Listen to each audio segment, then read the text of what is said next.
Well, he disagreed, of course, and he's one of those who said to me, hanging in there, this thing will come to an end very soon, it will self-correct, and let's continue. And every time I meet him, he will say to me, come back to the ANC, like Didi Mabuza, like many of them. Every moment they say to me, I must come back, but they've got a serious problem, because even if I want to come back, my grandmother said I must never commit that mistake.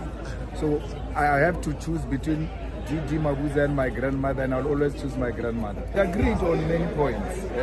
The only problem is that you are saving a neoliberal state that will not make certain things possible. I mean, he agreed to nationalization of the Reserve Bank. He agreed to the establishment of a state bank.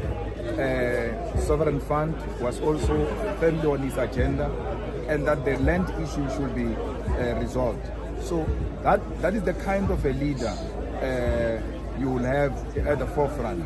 A man who never speaks about tenders, a man who never speaks about committing corruption, because many of them, when you speak to them, in every aspect they see business opportunity, personal accumulation.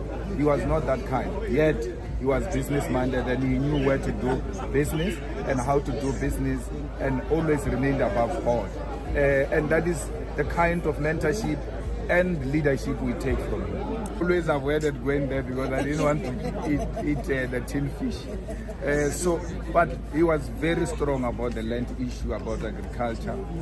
But he was also very firm about remaining an ordinary person, because he will just leave Mahoba's truth and then come here in Kwankua, find a woman who's selling food on the street, sit there alone and eat the food from a woman who sells on the streets.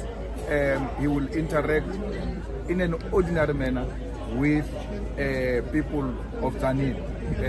And he's the kind that used to go out a lot. And he didn't mind to go out alone. You will find seated there alone with his glass of red wine, and he knows what must be paired with what. Don't get the tin fish confusing you.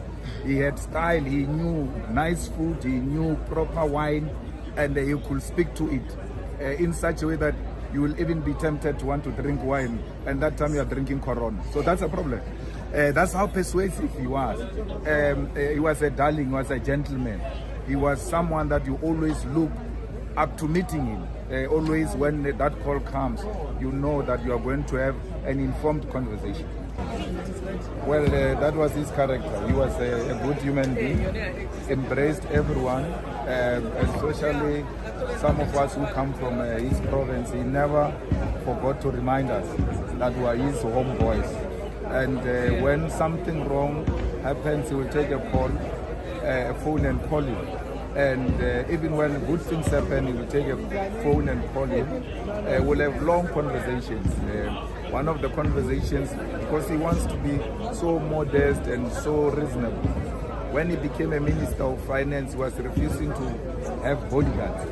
And I said to him, you're carrying our purse, and it's not going to be easy for you to just drive around, especially late in the evening, from Pretoria to Mahoba's Kloof and all of that. So we had that kind of relationship. He will disagree vehemently and without being scared to express his view.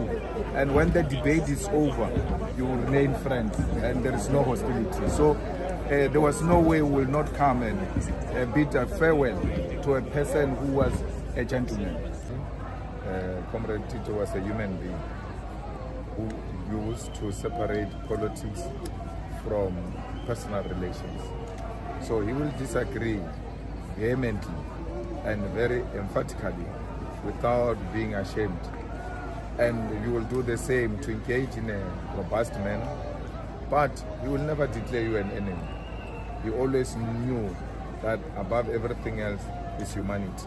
And that's why we're here. We're here to bury a human being. We're here to bury a decent guy. And all decent people deserve to be given a decent send-off. And we wish that his soul must rest in a permanent peace. Thank you very much, Mr.